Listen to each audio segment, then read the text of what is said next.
ठीक है जी, मैं आपकी तरफ आना चाहूंगी आसिफ शुजा खान साहब।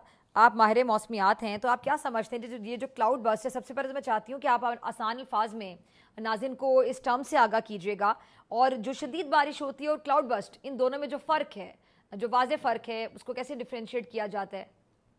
जी, क्लाउड बस्ट अगर 4 इंच बारिश 1 घंटे के अंदर हो हम्म। तो उसको टर्म यूज की जाती है कि ये क्लाउड बस्ट है। ठीक। अब इसकी वजूहत क्या होती हैं? ये ज्यादातर पहाड़ी इलाकों में होता है, ठीक है। जहाँ पे हीट वेव्स आए हम्म। और मॉइस्चर जो है वो फिजा में ज्यादा हो जाती है ठीक है। हीट की वजह से।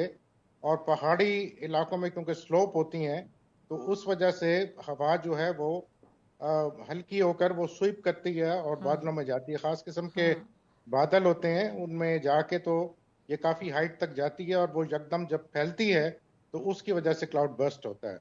ठीक है। तो ये तो उसकी डेफिनेशन है। ठीक है। अभी जो सूरत और हाल पेश आई, उस पे आपका एनालिसिस क्या है? ये सारी सूरत हाल को आप कैसे देखते हैं? देखिए, इसमें फ्लड्स तो पाकिस्तान में कब नहीं आए। हम्म। 1950 से हिस्ट्री को अगर आप देखें, पहले कुछ अरसा गुजर जाता था, बीच में 7-8 साल गुजर जाते थे, तो फिर फ्लड आता था। 1950 का जैसे मैंने अर्ज किया 73 में आया, फिर 78 में आया, 98 में बलूचिस्तान में 300 आदमी उसमें उनकी डेथ हो गई थी। 2010 में 1700 आदमियों की डेथ हुई और बहुत सारे लोग बेघर हुए उसमें। फिर 2022 में फ्लड आए। तो अब ये कि उसमें शिद्दत बढ़ती चली जा रही है और ये क्लाइमेट चेंज का इम्पैक्ट इसके अंदर शामिल हो गया हुआ है। और ये फ्यूचर में जो हम समझते हैं वो शिद्दत में और भी इजाफा होगा। तो ये कभी तो आपके नॉर्दर्न एरियाज में होगा और कभी साउदर्न एरिया में, डिपेंडिंग ऑन के मॉनसून किस तरह से बिहेव करती है। तो हमें जो है इससे बचने के लिए, अब देखिए, आपको एक्सपीरियंस हो गया है कि हमारे दरियाओं की चौड़ाई एक कहाँ तक जाती है जब फ्लड आते हैं।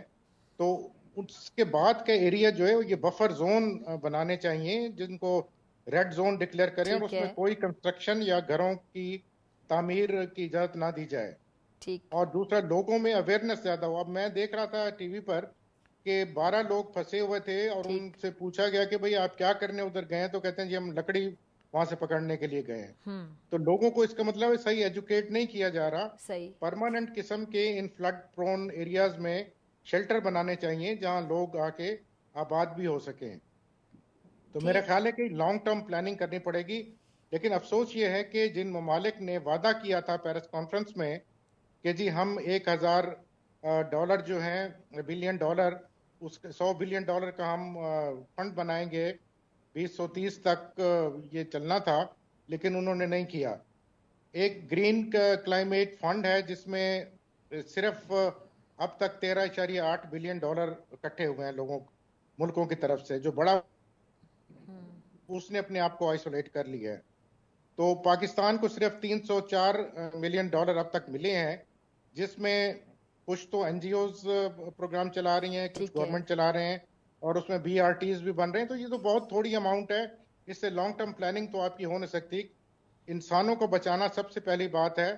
जो मैंने आपसे कहा है कि इसके लिए तो इतनी अमाउंट नहीं चाहिए कि आप एक एडमिनिस्ट्रेटिव ऑर्डर करें कि जी एक कितने फासले पर लोग जो है ना वो घर नहीं बना सकते। ठीक है जी। बाकी रहा आपके पुलों का और इनको मजबूत करने का, उसके लिए आपको बिल्कुल अमाउंट चाहिए।